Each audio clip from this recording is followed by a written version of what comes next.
14 mai 2026, c'est-à-dire très bientôt. Voilà.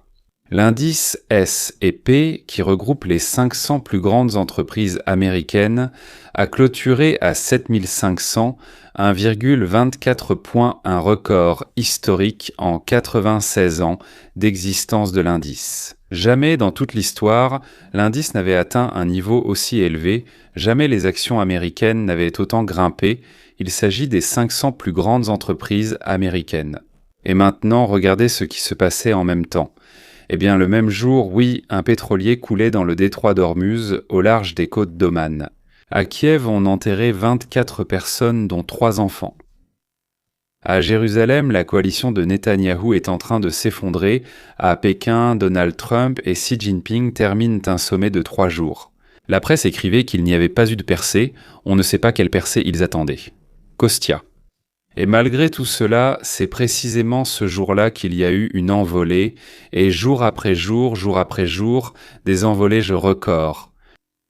Eh bien, on peut dire que c'est absurde, on peut dire que c'est la folie des marchés, on peut dire que c'est déconnecté de la réalité, rien de tout cela, rien de semblable, rien de tout cela. Il suffit simplement de lever les yeux des gros titres et de voir ce qu'il y a au-dessus de la surface, là où fait rage la guerre de l'information, alors qu'en dessous, il se passe tout autre chose.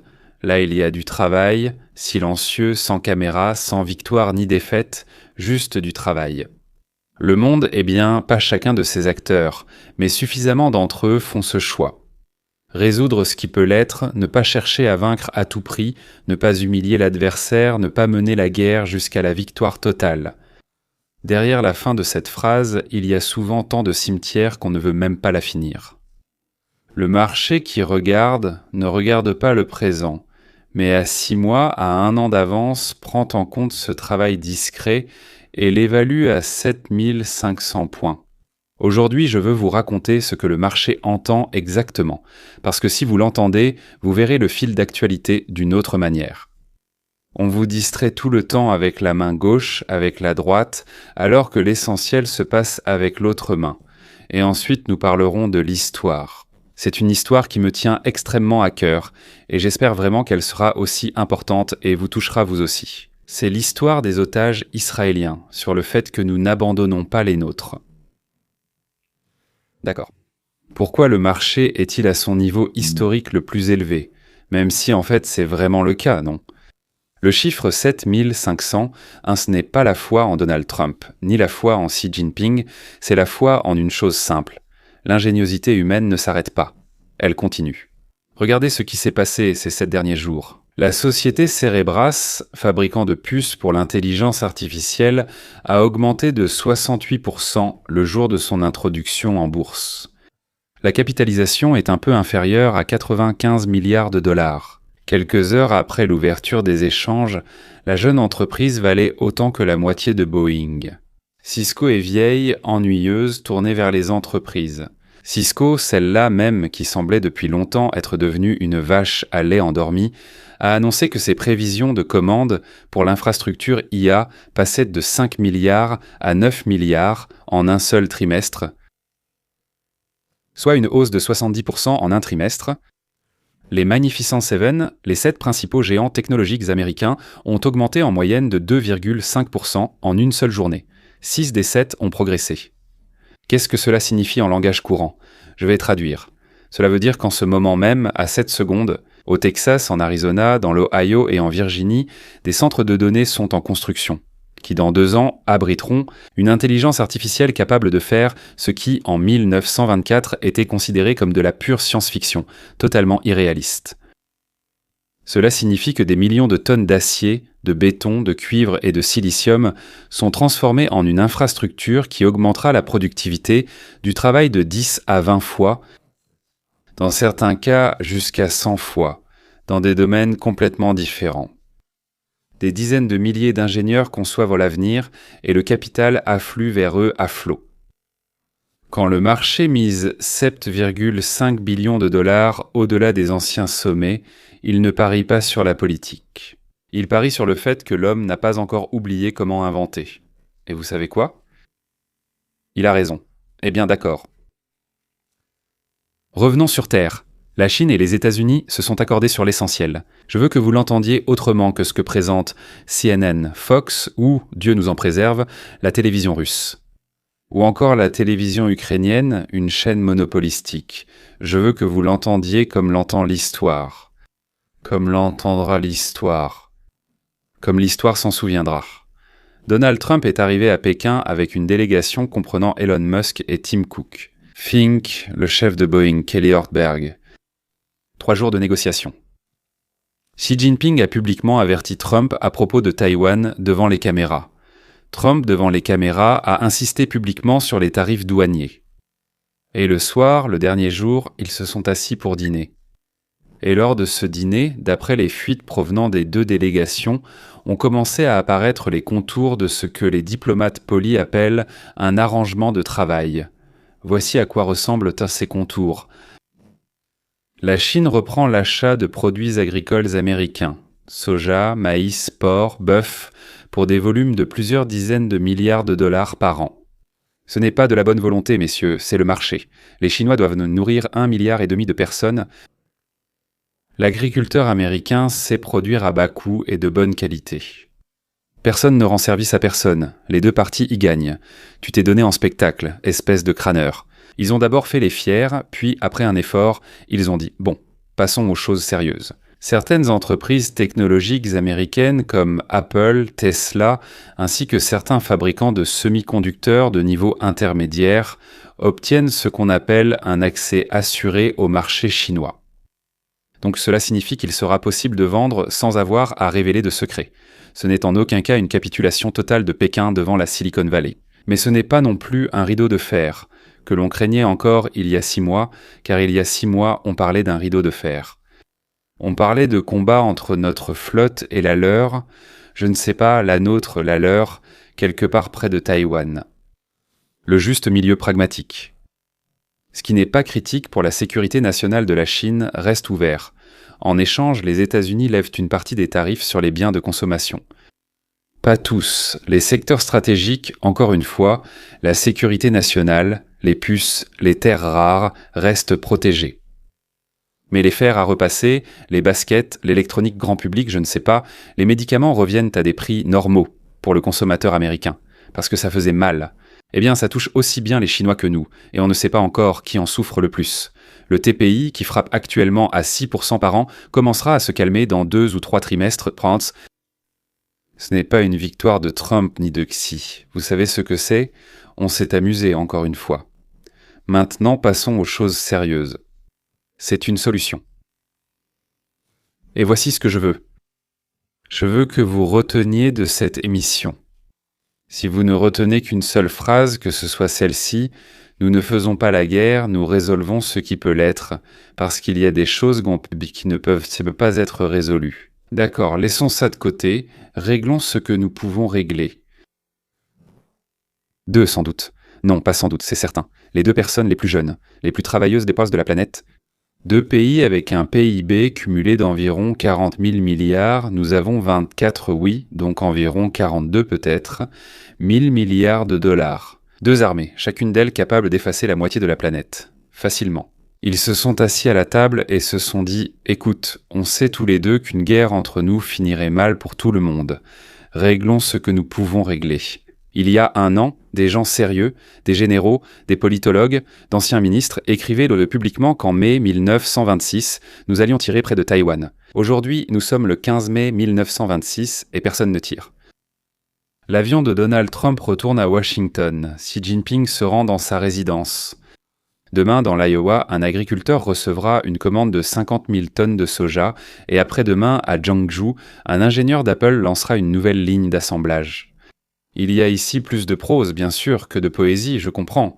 Oui, mais si vous comprenez comment fonctionne l'histoire, vous comprenez que le monde tient grâce à la prose.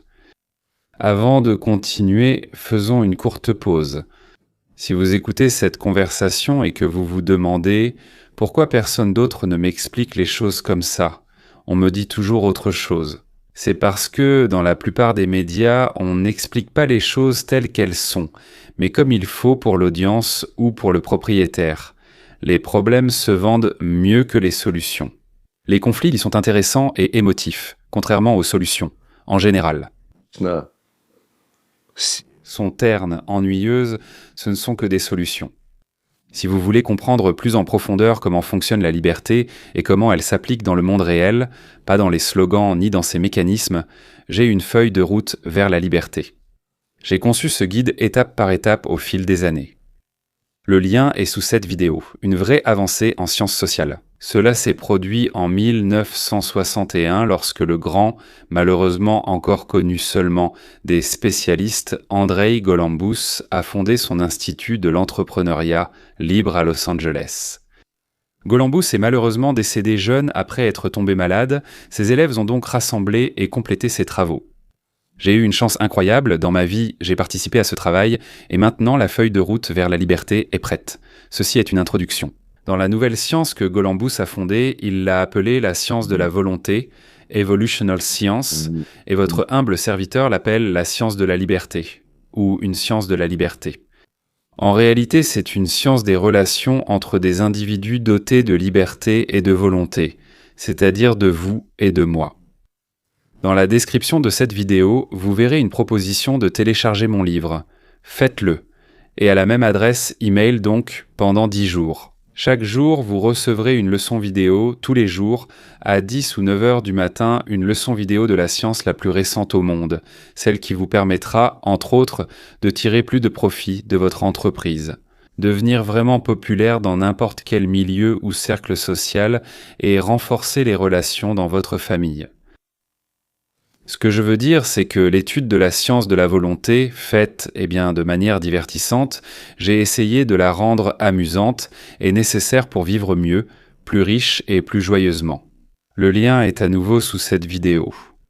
Et autre chose, si vous aimez nos conversations et nos discussions, partagez-les avec ceux qui, selon vous, sombrent dans la négativité. Nous n'améliorerons pas le monde en vendant la peur, nous l'améliorerons en expliquant comment fonctionne la solution. Bon, passons à la suite. Passons à l'Iran et à Hormuz. Donc, le plus important.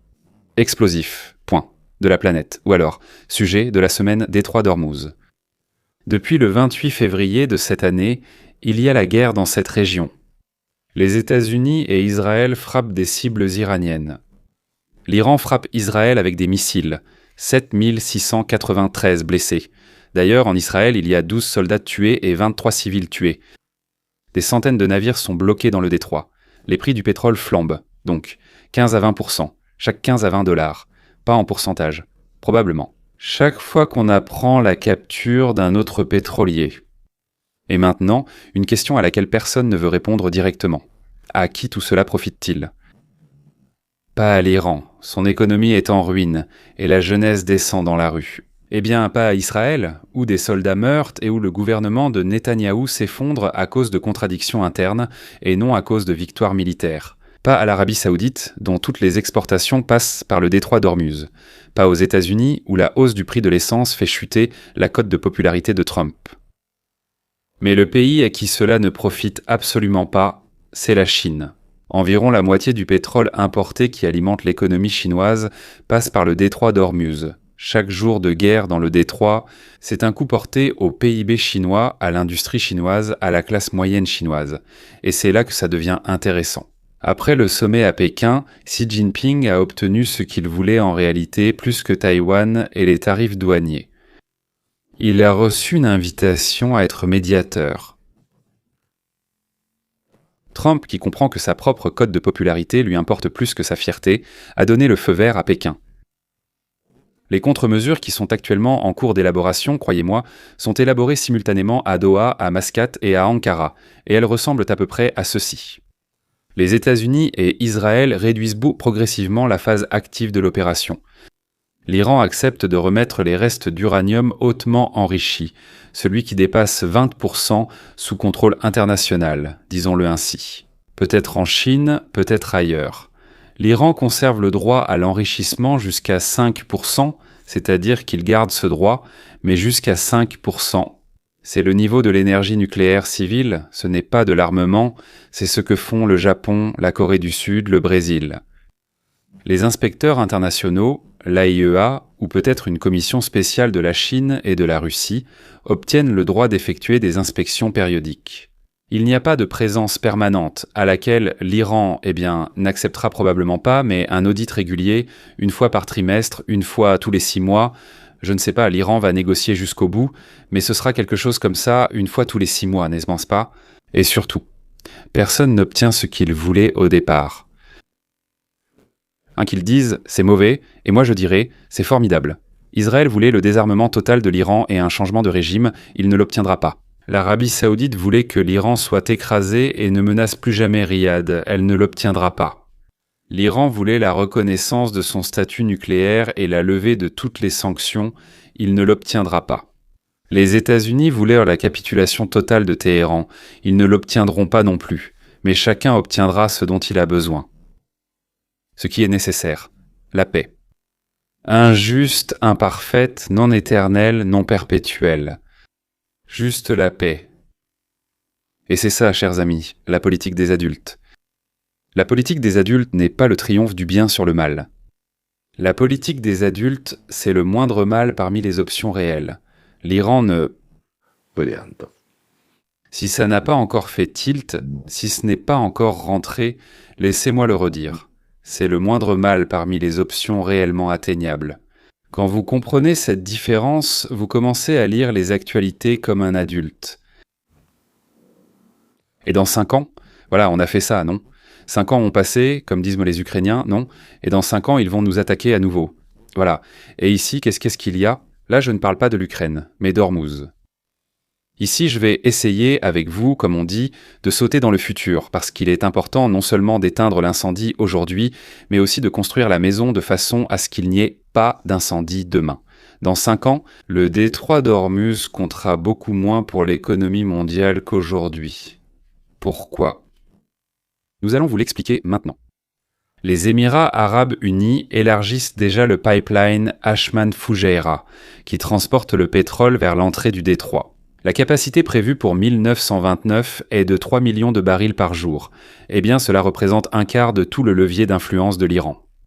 L'Arabie Saoudite termine la construction de l'oléoduc Est-Ouest, vers Yanbu, sur la mer Rouge.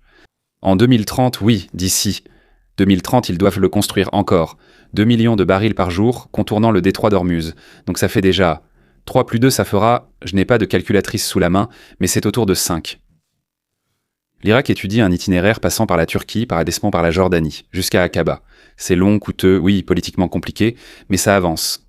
Le gaz naturel liquéfié du Qatar part par méthanier, à travers le détroit de Malacca vers l'Asie. Et depuis les États-Unis, il va directement en Europe et au Japon. La part des exportations qataries via le détroit d'Ormuz diminue lentement, mais sûrement. Ajoutez à cela la révolution du schiste américaine, qui n'a pas disparu. Ajoutez les gisements en eau profonde du Brésil. Ajoutez les nouveaux gisements en Guyana et en Namibie. Ajoutez, oui, je sais que beaucoup d'entre vous n'aiment pas ce mot, la production solaire et éolienne, qui réduit lentement mais sûrement la part du pétrole dans le bilan énergétique de la Russie. Ajoutez, même lentement, mais ajoutez. Oui, je sais, pas solaire, la part du pétrole augmente dans le bilan énergétique. Oui, vous n'aimez pas ce mot, solaire et éolien, personne ne découvre cela. Ajoutez, oui, moi. Ils aiment la production éolienne, la part dans le bilan énergétique diminue lentement, mais réduit la part du pétrole, ajoutez dans le bilan énergétique, ajoutez la suite à venir, ajoutez, je sais, réduit la production solaire et éolienne, ils aiment, ajoutez, je sais, vous aimez la production, ajoutez, oui, vraiment du pétrole, la production éolienne. Son levier fondra entre ses mains. Le module ajouté, l'éolien diminue, oui, moi ajouté, et alors Téhéran deviendra une puissance régionale pragmatique, commerçant du pétrole, du gaz, des pistaches, des tapis. Oui, l'Iran a une économie magnifique, si on enlève l'idéologie. Ou alors devenir, je ne sais pas, une grande Corée du Nord. Un tigre féroce. Ou peu importe qui est féroce chez eux. Affamé, isolé et sans intérêt pour personne. Honnêtement, je parie sur la première option. Les Perses ne sont pas idiots. Parce que je crois en une chose qu'Andrew Galambos a expliqué, du moins pour moi, mieux que quiconque, pas personnellement, mais à travers ses livres. Quand une personne a le choix entre la prospérité et l'idéologie, à long terme, elle choisit la prospérité. Pas tout de suite, pas facilement, parfois il faut une génération pour faire ce choix. Les Iraniens ou Perses sont un peuple ancien, instruit et commerçant. La jeunesse de Téhéran veut étudier à Berkeley, pas mourir au Yémen. Laissez-moi le redire. La jeunesse de Téhéran veut étudier à Berkeley, pas mourir au Yémen.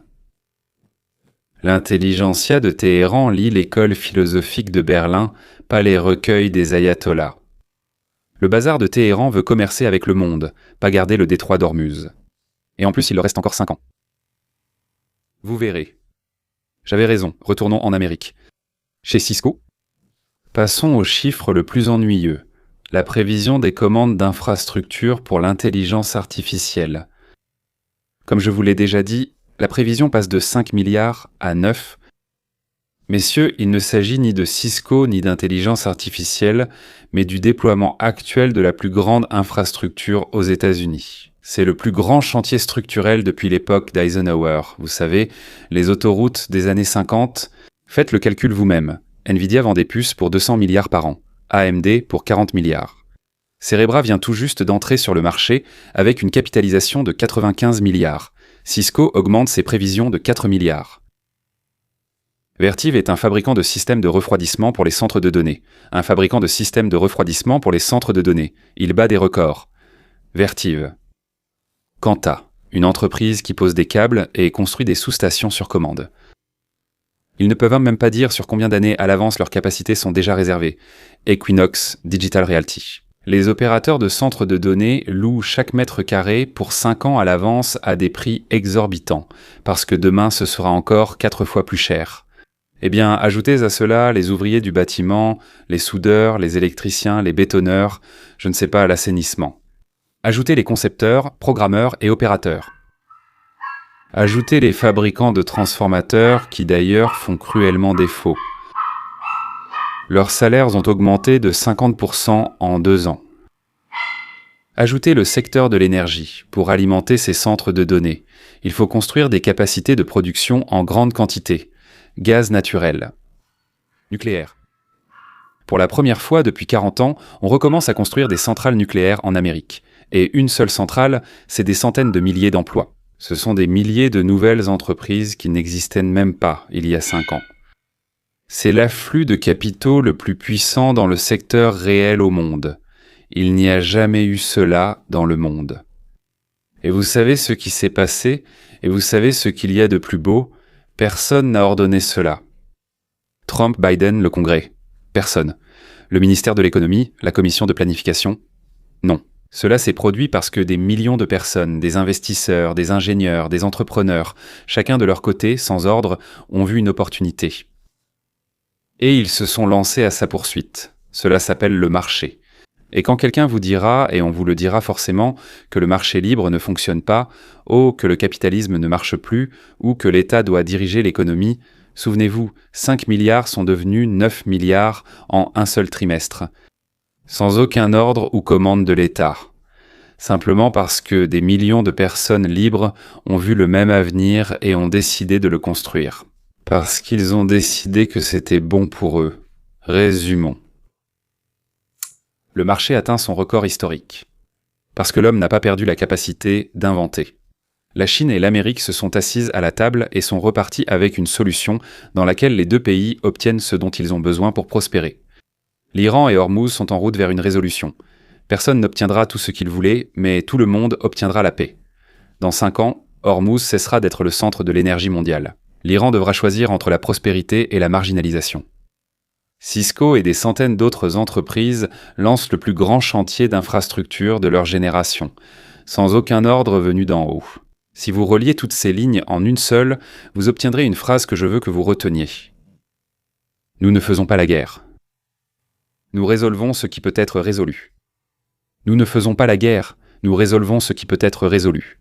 Ce n'est pas un slogan bienveillant, c'est la constatation que dans un monde mature, dans un monde qui a plus de 60 ans, depuis la fin de la Seconde Guerre mondiale qui a traversé la crise de Cuba, le mur de Berlin, le 11 septembre, le Covid. D'ailleurs, les adultes, finalement, après toutes sortes d'épreuves, comme on dit, après avoir reçu une douche froide, s'assoient à la table. Ce n'est pas qu'ils se sont soudainement aimés, même si Trump affirme toujours aimer ceux avec qui il négocie. Nous sommes de si bons amis, Je n'en peux plus. Avec ce petit rondouillard coréen, il était aussi le meilleur ami. Mais c'est parce qu'ils comprennent, l'alternative est pire pour tout le monde. Et aussi parce que, sous le bruit du conflit, il y a un désir humain profond de vivre, de construire, d'aimer, de rentrer chez soi. Et ce désir existe aussi chez les Nord-Coréens, les Iraniens, même chez les Chinois. Sans parler des Sud-Coréens. Berdiev écrivait que l'histoire est mue non par les masses, mais par des personnalités. Aujourd'hui, l'histoire avance grâce aux décisions de personnes concrètes. Le fonctionnaire qui a échangé des prisonniers, l'ingénieur qui conçoit la prochaine génération de puces, le président qui, au lieu de lancer un ultimatum, a accepté de discuter, l'agriculteur de l'Iowa qui demain expédiera du soja à Shanghai. Et avant cela, il disait à son président « Fais ce que tu veux, mais moi, il faut que je vende ce soja. » La personnalité, chacun est un point de liberté. Chacun de nous, par les choix qu'il fait, quoi lire, à qui croire, quoi apprendre, comment éduquer un enfant, ajoute une pierre à cet édifice que nous appelons la civilisation. Le chantier continue. La caméra ne la montre pas. Donc elle avance. Et maintenant, parlons de quelque chose qui me tient à cœur. Des histoires que probablement aucun autre pays, aucune armée au monde n'a connues. Le 8 juin 2024 à 11h heure locale, en plein jour, ni la nuit ni dans le brouillard, mais à midi, sous un soleil éclatant. Au-dessus du camp de réfugiés de Nuseirat, au centre de la bande de Gaza, des hélicoptères de l'armée de l'air israélienne s'élèvent dans le ciel. Dans 2 immeubles résidentiels de 5 étages, distants de 200 mètres l'un de l'autre, 4 otages sont retenus. 8 mois, 246 jours. Et 8 minutes plus tard, ils rentrent déjà chez eux. Il y a un principe sur lequel tout cela repose, un principe simple. Ni moderne, ni américain, en hébreu on l'appelle Pikwach Nefesh, le devoir de préserver la vie. Ce principe a 2500 ans. Tout ce que vous allez entendre maintenant en découle. Et c'est la seule chose qui distingue une société libre de toute autre. Mais nous y reviendrons à la fin. Nous allons commencer par l'essentiel, par 5 histoires, 5 opérations où un individu a compté plus qu'une armée entière. Plus qu'un scandale diplomatique, plus que le risque, plus que le coût, plus que quoi que ce soit d'autre. Et je vous promets que dans la dernière histoire, en octobre 2025, vous comprendrez une chose. Un État qui n'abandonne pas les siens ne perdra jamais. Pas parce qu'il est fort, mais parce qu'il a une raison d'exister. Alors écoutez. Première histoire. Ori Megadish. Megadish. 30. Le 30 octobre, oui. Le 30 octobre 2023. 23 jours après le 7 octobre. Personne ne sait encore qui est en vie. Personne ne sait combien sont en captivité. Et personne, ni en Israël ni dans le monde, ne croit qu'il sera possible de sauver qui que ce soit. Et là, la première nouvelle arrive. Ori Megadish, d'9 ans, enlevé à la base Nahal, a été sauvé le 7 octobre. Une opération conjointe du Shin Bet, des forces spéciales et des forces de défense israéliennes. Les détails ne sont évidemment pas communiqués et ne le sont toujours pas. Nombre de personnes, d'où ils ont été extraits, pris, etc. Une chose est sûre, à l'hôpital Sheba, c'est son père qui l'a vu d'abord. Elle était assise sur le lit, bandée de partout. Elle s'est approchée, elle a dit « Je vais bien, papa ». C'était la première brèche dans le mur de la terreur. La première preuve qu'il y avait une issue. Après cela, tout le monde a commencé à attendre. Et attendre ? Les portes vont mourir. Comme personne. Deuxième histoire. Fernando Marman et Louis Haar, le 12 février 2024. Rafah. Deuxième étage d'un immeuble résidentiel. Dans une pièce, 2 hommes âgés. Fernando Marman, 60 ans. Juif argentin, immigré en Israël. Louis Haar, 70 ans, israélien, également d'origine argentine. Tous deux ont été enlevés dans le kibbutz Nir Yitzhak, 128 jours en captivité. Opération Main d'Or. 1h45 après minuit. Forces spéciales du Shin Bet. Combattants de l'unité Yamam, soutien aérien. Frappe ciblée sur les bâtiments voisins où se trouvaient les gardes pour couvrir la retraite. Les forces spéciales entrent brusquement et crient en hébreu. Luissard lève les mains et parle, lui aussi en hébreu. « Je suis des vôtres. » Dans 20 minutes, ils seront tous les deux à Tel HaShomer. La fille de Fernando. Elle dira un mot à la presse plus tard. Ness. Un miracle. En hébreu. C'était la deuxième preuve. Ce n'était plus un cas isolé. C'était déjà un système. Troisième histoire, Opération Arnon. Nusayra, 8 juin 2024. Voici l'opération pour laquelle j'ai lancé cette vidéo. En juin, les otages sont en captivité depuis 246 jours, ils sont déjà là-bas. La plupart sont des hommes et de jeunes femmes. Et pour beaucoup, on ne sait même pas s'ils sont encore en vie. L'armée et Shin Bet préparent l'opération depuis 4 mois. Ils cartographient les appartements, le vaisselier, les photos, ils étudient toute la routine des gardiens, ils sélectionnent les hommes. Dans 2 immeubles de 5 étages du camp de réfugiés de Nusayrat, à 200 mètres l'un de l'autre. Selon les renseignements, il y en a 4. Noa Argamani. 25 ans. La jeune femme que le monde entier a vue sur la vidéo du 7 octobre. Elle est emmenée à moto depuis le festival Nova. Elle tend les bras et crie « Ne me tuez pas !» Sa photo est pratiquement devenue le symbole du 7 octobre. Almok Meirian, 21 ans. Un jeune homme du même festival, Shlomi Ziv. 41 ans. Agent de sécurité du festival, Andrei Kozlov, 27 ans. Citoyen de la Fédération de Russie. Il est venu en Israël pour des vacances. De bonnes vacances. Il a été enlevé comme tous les autres. L'opération s'appelle 7 ans. Puis elle a été renommée Arnon, en l'honneur de l'homme qui a laissé sa vie. 11 heures du matin. En plein jour, les combattants arrivent à moto. Des Toyota blanches, similaires à celles de l'ONU, transportent des forces spéciales qui sautent dehors. Ils font irruption simultanément dans 2 appartements. Dans le premier appartement se trouve Noa Argamani. Les soldats crient « Armée israélienne, nous sommes venus pour toi ». Mais au début, elle n'y croit pas. Puis elle lève les yeux et voit l'un des membres des forces spéciales en équipement complet. Il la regarde à travers sa lunette et dit « Tu rentres à la maison. À la maison. » Dans le deuxième appartement, il y a 3 gars. Les membres du Hamas ouvrent le feu. L'inspecteur principal Arnon Zamora, commandant du groupe d'assaut Yamam, reçoit une balle dans la tête. Il meurt en route vers l'hôpital. Mais il a réussi. Les 4, Noah, Almok, Shlomi, Andrei, montent dans les hélicoptères. 8 minutes. Ils sont dans les airs. 1 heure plus tard, ils atterrissent en Israël, une scène dont tout le monde se souvient probablement. Noah saute sur le béton à Tel HaShomer. Elle court sur le béton. Pieds nus, elle se jette au cou de son père. Et son père vient tout juste d'apprendre qu'aujourd'hui, c'est exactement l'anniversaire de la mort de sa mère. C'est ainsi que Dieu en a décidé. Andrei Kozlov, citoyen russe originaire de la ville d'Orel, serre dans ses bras sa mère russe qui est arrivée à Tel Aviv le 6 octobre et n'a pas quitté Israël depuis. Pendant 8 mois, chaque matin, je me disais « il est vivant ». Et ce jour-là, le 8 juin, elle avait raison.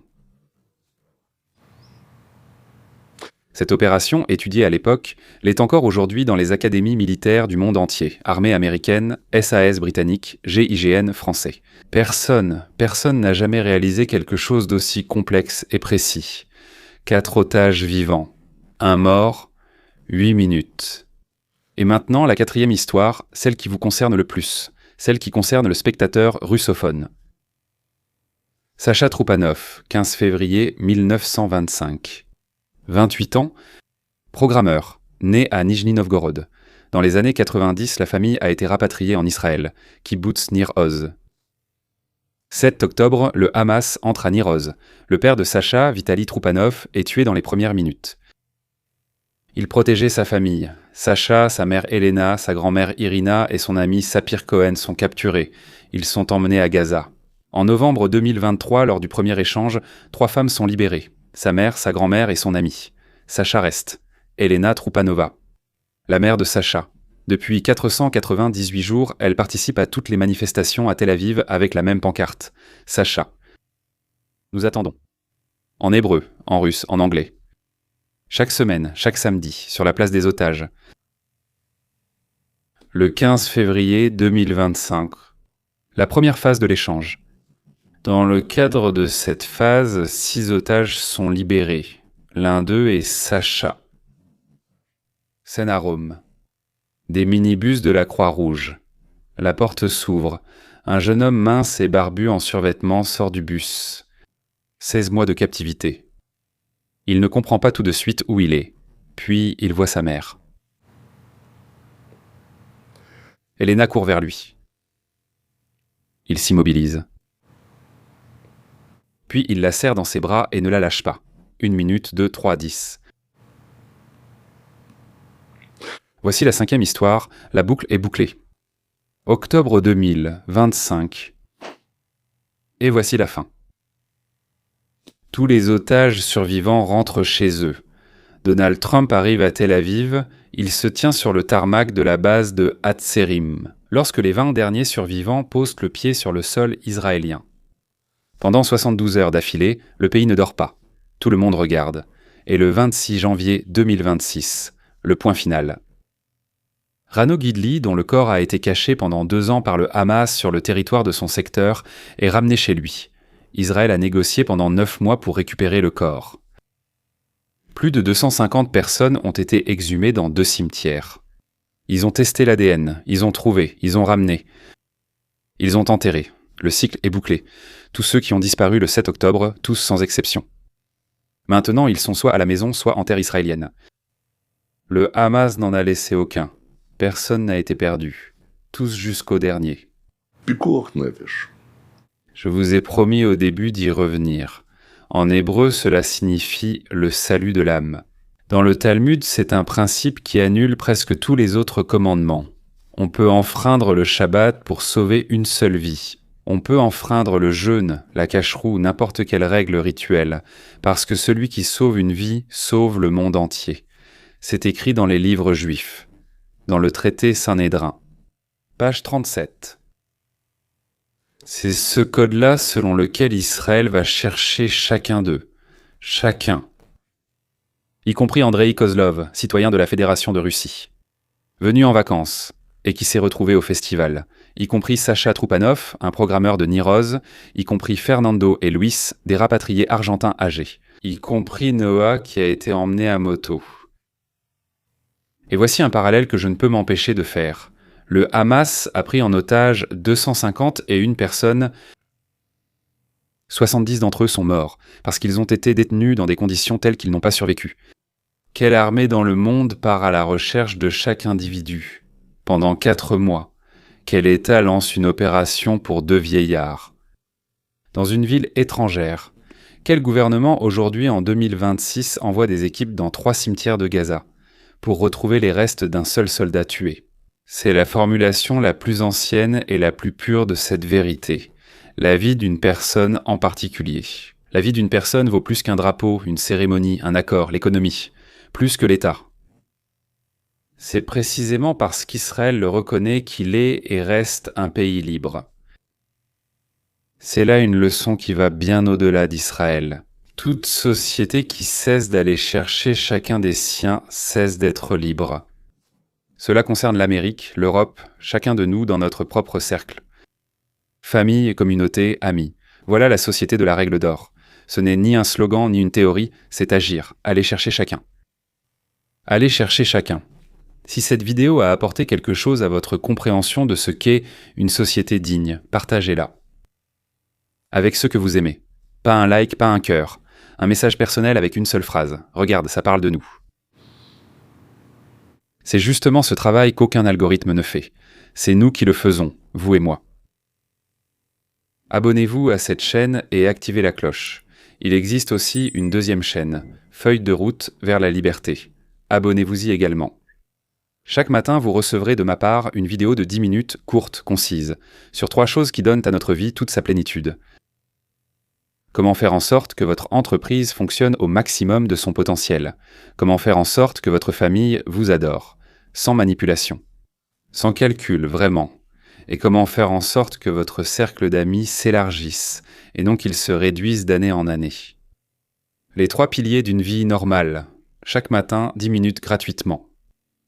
Le lien est sous cette vidéo. Et enfin, chaque fois que vous transmettez des connaissances à quelqu'un d'autre, vous continuez cette histoire, ce n'est pas moi qui la continue. C'est vous qui la continuez. À demain. Je suis sûr qu'il y aura de quoi parler.